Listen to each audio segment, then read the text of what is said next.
Son las 8 de la mañana con 15 minutos, amigos. Muy buenos días, como siempre un placer acompañarlos en este su noticiero 24 horas en la comunidad. Como siempre estamos listos para seguirlos informando en este día martes. Dayana, muy buenos días. Buenos días. Estamos listos y con algo que se podría configurar ya definitivamente en una buena noticia. Aún no definitivamente, pero al menos sí nos da pistas de que ese esfuerzo que estamos realizando todos, también el sector económico, aquellos pequeños vendedores que no pueden trabajar el fin de semana, está dando resultados. Y la verdad es que a mí me hace sentir feliz el saber que incluso en los hospitales existe un poco de respiro. ¿A qué me refiero? Guayaquil registra ya una disminución en los contagios de COVID-19 después de 3 fines de semana de toque de queda. Así lo asegura la Mesa Técnica de Salud en su nuevo informe epidemiológico, al menos aquí en Guayaquil. Es una mejoría relativa. Para ampliar esta información hacemos contacto de inmediato con nuestra compañera Valery Villalba, quien nos cuenta más detalles. Valery, muy buenos días. Te escuchamos. Adelante. Sí, ¿cómo están, compañeros? Muy buenos días. Así es, hace pocos minutos finalizó este informe epidemiológico por parte de las autoridades de la Mesa Técnica de Salud y tal como lo decía Dayana, después de 3 semanas de estas medidas de restricción, de confinamiento, toque de queda, pero también de 3 semanas de cifras bastante alarmantes. Hablábamos de 33 fallecidos hasta hace 3 semanas diarios por la enfermedad.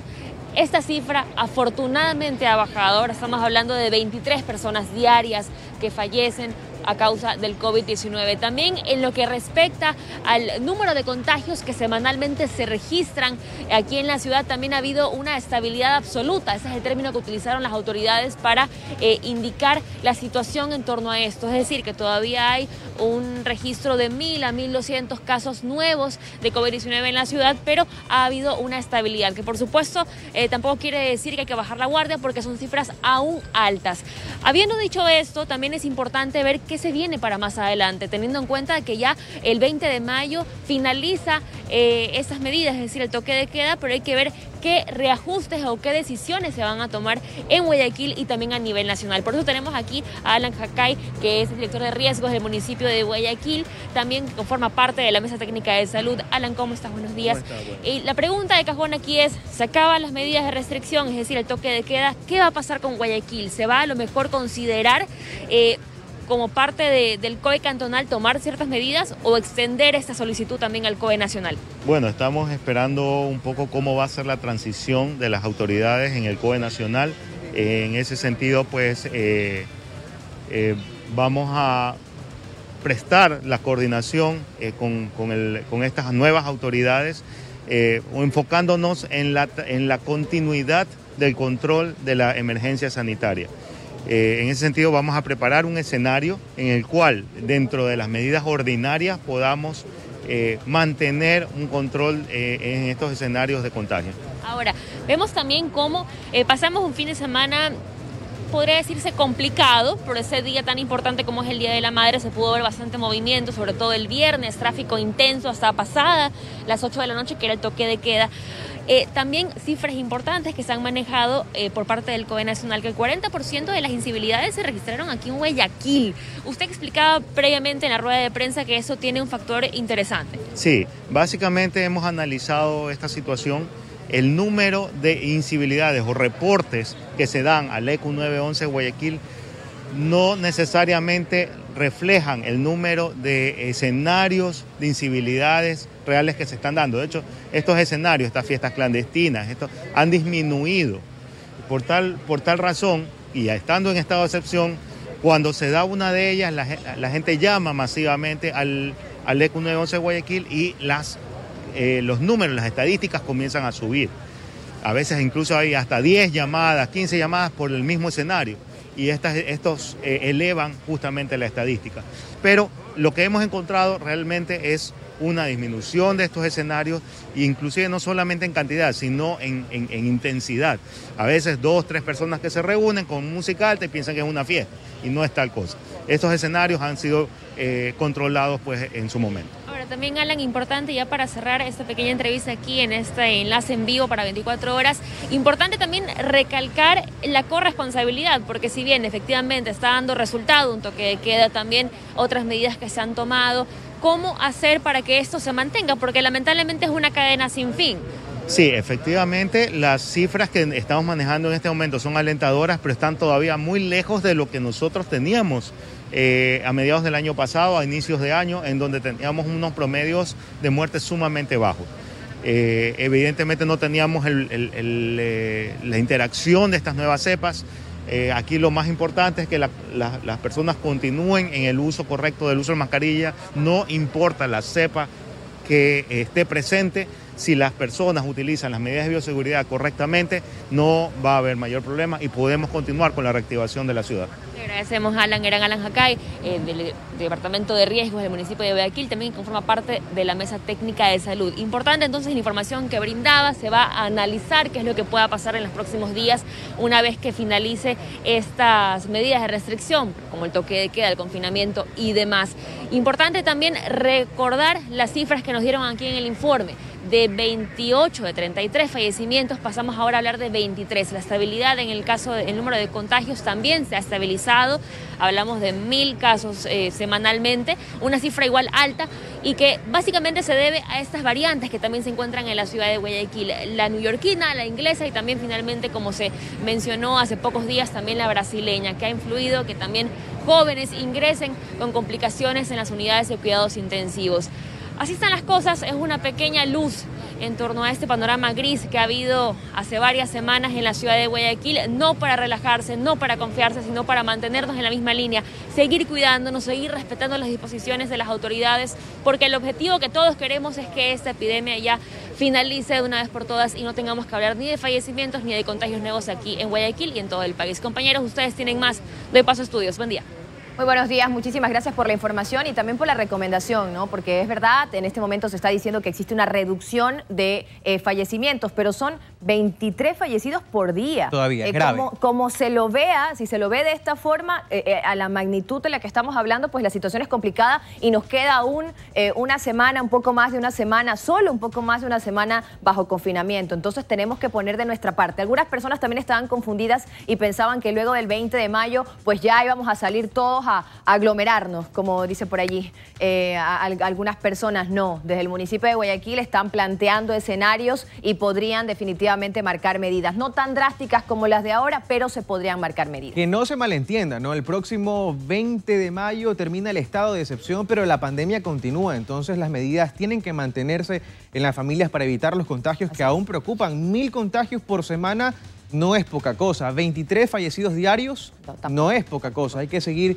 cuidándonos entonces. Lo que se advierte al menos desde el COE cantonal es que se pueden tomar medidas en el marco de sus competencias una vez que termine el estado de excepción. Es decir, podrían haber incluso, y esto hipotéticamente, ¿no?, restricciones en materia vehicular. Claro, podría ser como las que estábamos viviendo. Y hay que revisar también qué está pasando en los hospitales, ¿no? Nosotros medimos mucho la situación por lo que ocurre en las unidades de cuidados intensivos. Decir que ya hay camas disponibles en estas unidades, en hospitales y también en clínicas de la ciudad. Los médicos aseguran que cada vez llegan menos pacientes con coronavirus a las casas de salud a raíz precisamente del confinamiento. Buenas noticias para Guayaquil. Posterior al tercer fin de semana de confinamiento, se evidencia que los casos de COVID-19 han disminuido en la ciudad, que actualmente registra 35.984 contagios por esta enfermedad. Los resultados del estado de excepción se reflejan en los hospitales y clínicas de la urbe porteña, por ejemplo, en el Hospital Luis Bernaza. Las cosas como que se han tranquilizado. Típico de una epidemia cuyo estado es de subidas y bajadas. No hay tantos contagios o tantas aglomeraciones de gente fuera de los hospitales. Algo similar ocurre en el Omni Hospital, donde el número de pacientes con coronavirus ha disminuido. Sí creemos que estas medidas de restricción de movilidad impactan. Definitivamente tenemos menos pacientes. Hay una disminución en este momento. En ambas casas de salud hay camas disponibles en las unidades de cuidados intensivos, lo que no sucedía antes del confinamiento. Sí tenemos camas UCI, no en una cantidad, es decir, estamos 50-50, pero sí tenemos camas UCI para atender pacientes. Es que hoy día ya hay espacio. Hay posibilidad. Pese a que la situación sanitaria aparentemente ha mejorado en la ciudad de Guayaquil, los médicos hacen un llamado a la ciudadanía a no bajar la guardia, tomando en cuenta la circulación de las nuevas variantes. Y ahora con el problema de las variantes virales, que no sabemos si una variante es más contagiosa que la otra, si la rapidez del contagio es mucho más que, la original. María de los Ángeles Rendón, 24 horas. 8 de la mañana con 25 minutos, amigos. Nos vamos a una pausa, pero al regresar, información importante. Así es, estará con nosotros Sandra Delgado, vocera de la Fundación Corazones en el Cielo, para hablar sobre las reformas a la ley de tránsito que fueron aprobadas por la Asamblea Nacional, pero que están sujetas todavía para el veto del presidente de la República. Varios puntos polémicos que tratar en este tema. 8 de la mañana con 25 minutos, vamos a una pausa. Ya ven. Son ya las 8 de la mañana con 28 minutos. Ustedes ya vieron a nuestra entrevistada, pero antes nosotros quisiéramos revisar algunos puntos que forman parte de este proyecto de ley de tránsito que se aprobó hace algunos días atrás en la Asamblea Nacional. Un punto importante, como adelantábamos, es que el presidente Lenín Moreno debe todavía aprobar o vetar esta reforma a la ley. Con la reforma a la ley de tránsito que ya fue aprobada en segundo debate por el legislativo y que ahora espera el veto presidencial, las contravenciones que van desde la tercera hasta la séptima clase y que están incluidas en el Código Penal vigente que contiene la normativa, ya no serán sancionadas con la reducción de puntos sin la licencia de conducir. De ahí que ya no se les quitará puntos a los choferes que no utilicen taxímetro, ni a los buceteros que carguen combustible con pasajeros, tampoco a quienes no le exijan el uso del cinturón de seguridad a los ocupantes de un automotor, pese a la peligrosidad. Los accidentes de tránsito siguen siendo la segunda causa de muerte en Ecuador. La media anual es de 33 decesos por cada 100.000 habitantes, según datos publicados en el sitio web del Ministerio de Gobierno. Gracias a la reforma tampoco se sancionará con puntos menos a la persona que conduzca un vehículo sin las placas de identificación correspondientes o que circule con las placas alteradas u ocultas, ya que hasta fines del año pasado se detectó que 2.888 vehículos se usaron en el país para cometer ilícitos. En total son 79 las causales que se quedarían únicamente con pena pecuniaria. Luisa María Heredia, 24 horas. Son las 8 de la mañana con 29 minutos y a esta hora nos acompaña Sandra Delgado, vocera de la Fundación Corazones en el Cielo, con quien hablaremos precisamente sobre estos cambios que se han propuesto a la ley de tránsito. ¿Cómo está? Muy buenos días, bienvenida. Muy buenos días, muchísimas gracias por esta entrevista. Quisiéramos conocer cuál es la postura de esta organización en torno a estos cambios que han generado una suerte de polémica, que han generado críticas, puesto que hay quienes creen que se ha legislado, por ejemplo, precisamente a favor de la impunidad. Así es, lo que ha pasado en este segundo debate en la Asamblea Nacional es realmente inaudito. La norma técnica está orientada a lograr el cambio positivo en el comportamiento de un conductor, en este caso porque estamos analizando la ley de tránsito.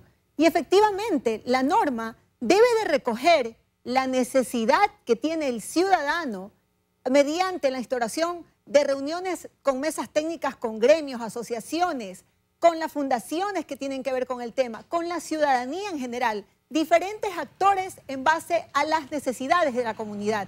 Para en realidad la política pública debe insertar una política de bien común a la sociedad.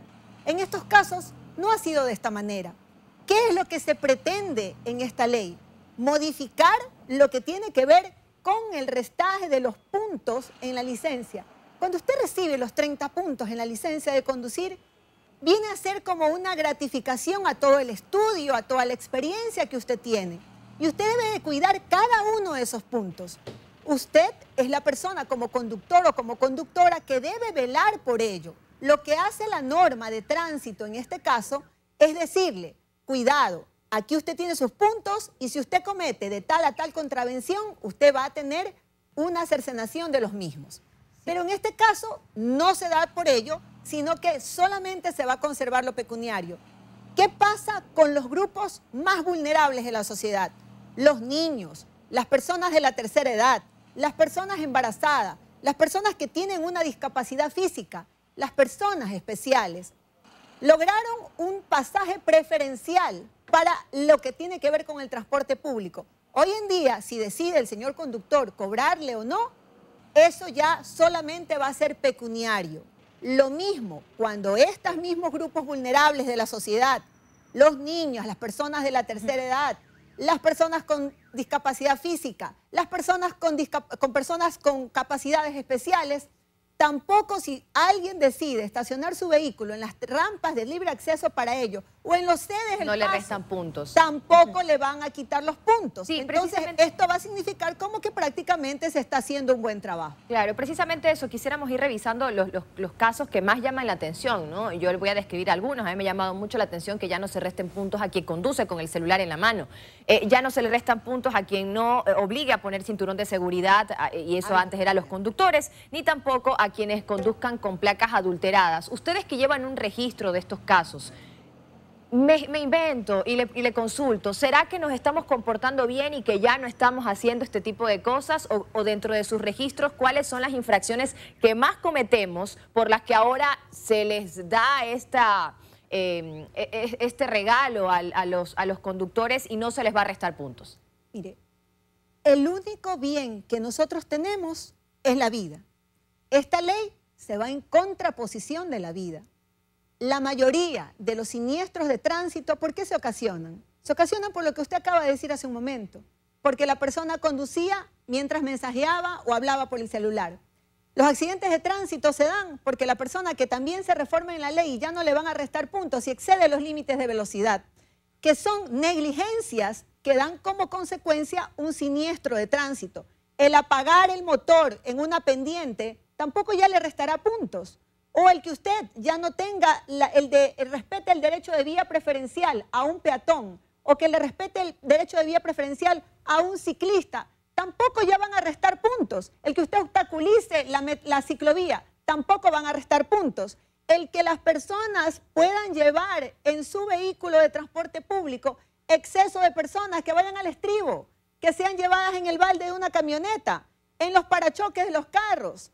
¿Cómo puede ser posible que este irrespeto a la vida se esté de alguna manera, entre comillas, gratificando algo de lo que no tenemos ni estadísticas, que Agencia Nacional de Tránsito debería sincerar las estadísticas en cuanto a fallecidos y heridos y contraponer con los estudios técnicos y que de ello arroje un resultado que beneficie a la ciudadanía, porque lo que nosotros debemos de preservar todos es la vida?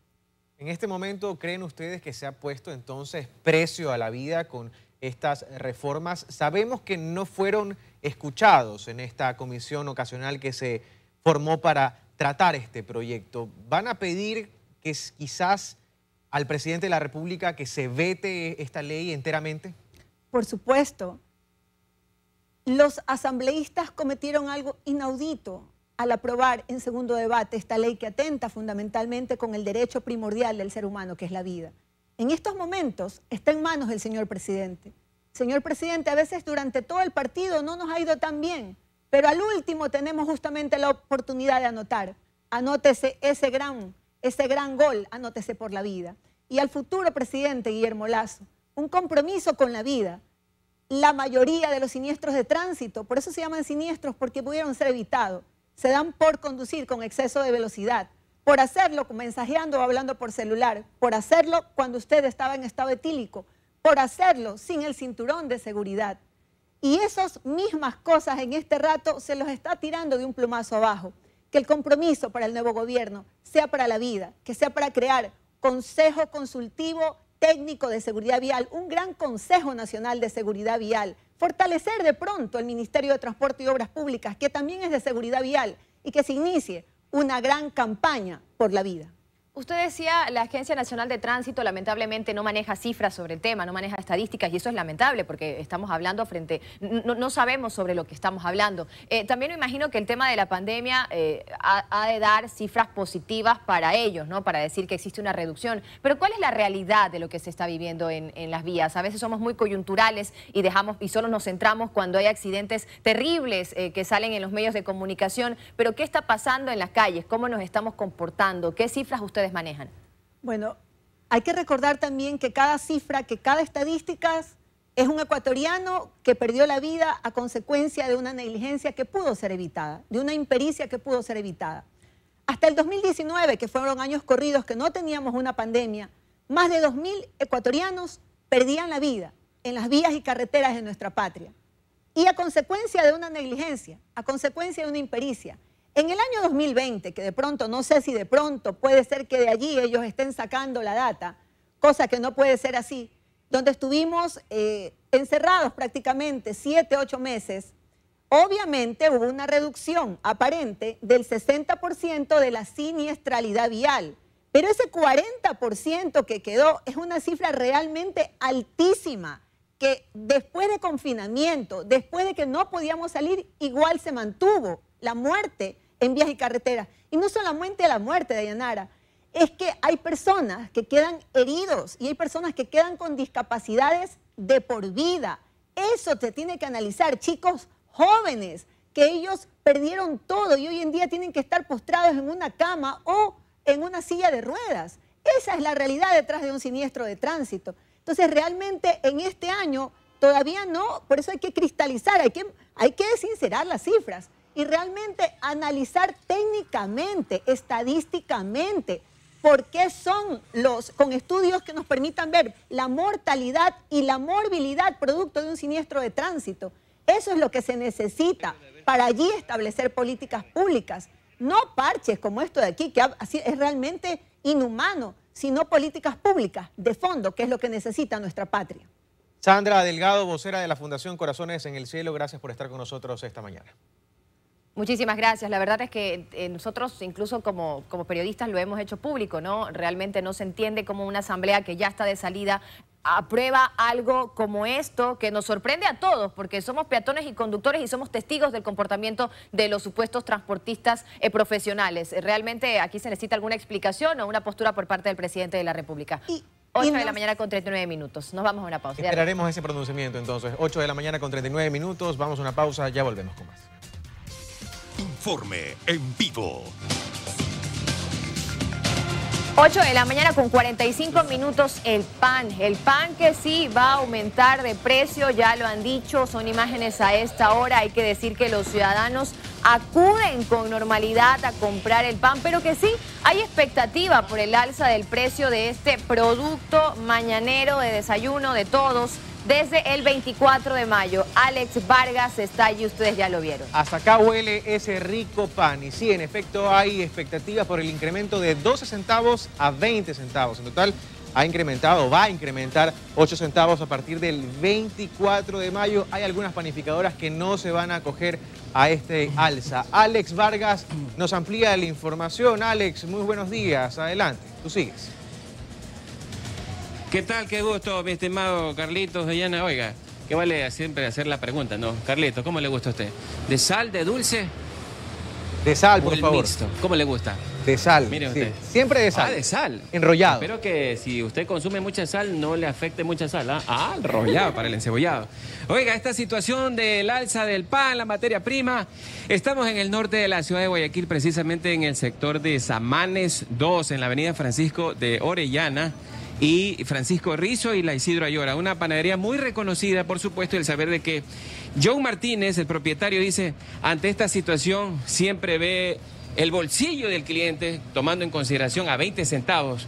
Esto, por supuesto, le preocupa a la clientela y de una u otra forma ustedes están analizando la situación. ¿Le suben o no le suben? ¿O de 20 lo ponen a 19 para que venga la clientela? Buenos días. Buenos días, buenos días. Nosotros justamente estamos conscientes de la situación que estamos pasando por la pandemia y toda la situación que nos afecta a los ecuatorianos. Entonces, justamente nosotros estamos analizando justamente esta alza de las materias primas, la que nos hace ser conscientes de que si hay una elevación, va a ser una elevación estudiada, que no afecte el bolsillo de todos los consumidores. Y cuando hablamos de algo que se ha elevado el precio, ¿de qué estamos hablando? ¿En qué consiste la materia prima? ¿Es todo o ciertas cosas? En estos momentos la materia prima se ha elevado prácticamente un 70% de los componentes de lo que tiene que ver con el pan. Y sabemos que esta panadería muy reconocida aquí siempre está llena, se considera de que la gente a esta hora de la mañana está repleto. ¿Y qué es lo que vemos a esta hora? Si nuestro compañero Rodolfo Soto, mire, ¿qué pasó? ¿Significa que la gente está asustada? ¿Quiere al menos, si no come pan, hagamos patacones? Sí, es una pregunta que ya la llevamos desde la semana pasada. Los clientes están asustados justamente por este incremento posible que está por venir. Correcto. Oiga, y cuanto a la elaboración del pan, vamos a conocer pues dónde se elabora el pan aquí en la panadería Costa y Sierra. Vamos entrando ahí sin nuestro compañero Rodolfo Soto. Y miren, y ahí siempre, al menos cuando dicen en la elaboración del pan, ponen siempre la misma cantidad para de esta manera economizar. ¿Cómo es el asunto para de esta manera tampoco perder? Por supuesto. Por supuesto que sí. Justamente lo que nos importa a nosotros es la calidad del producto, que es lo más importante. La calidad del producto es lo más importante para nuestro cliente, que es el que está siempre día a día aquí pendiente de nosotros también como empresa. Y esto, por supuesto, afecta. ¿Qué les dicen los vecinos, los que vienen a comprar? Don John, ¿van a subir el pan o no? ¿Cuál es la respuesta? Es una pregunta recurrente desde la semana pasada. Y nosotros le decimos que tranquilo, que si va a haber un incremento, ese incremento va a ser consciente en base al bolsillo y a la economía de los consumidores. Ok, muchísimas gracias, John Martínez, aquí en la panadería Costa y Sierra, acá en el norte de la ciudad de Guayaquil. Y siempre con el toque. Ahí está, en esta panadería, vamos a ver. Y es cuestión de adaptarse y ver de una u otra forma con respecto a la elevación de la materia prima y, por supuesto, del pan. Es lo que podemos dar a conocer desde el norte de la ciudad de Guayaquil. Ya regresamos luego del corte aquí desde el norte de la ciudad. Mire, vamos, otro pancito.